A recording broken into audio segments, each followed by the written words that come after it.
Moje meno je Martin a toto je tzv. Ice Bucket Challenge, ktorý určite všetci poznáte, lebo už to robilo veľa známych youtuberov, ako je Gogoman TV, Smusa, Vidral, Exploited a ja chcem byť jeden z nich. Je to proste podpora charity proti boju ALS chorobe, čo je vlastne ochornutie svalov. Začne to tak, že najprv ste v pohode, potom ste iba na vozíku, potom ležíte, nemôžete sa hýbať a potom bude smrť.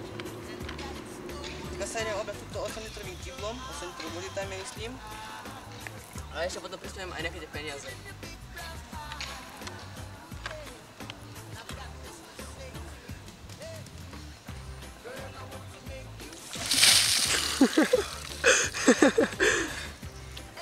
Neviem čo dodať.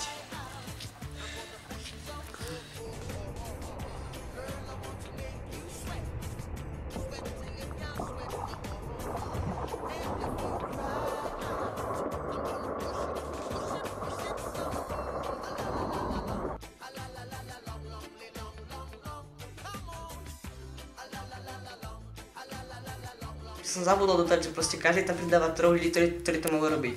Tak ja tam proste vyzvem Paťa Mozoľa, Ondreja Šváňu a Ondreja Liska. Chlapci, držím palce, musíte to stihnúť do 24 hodín.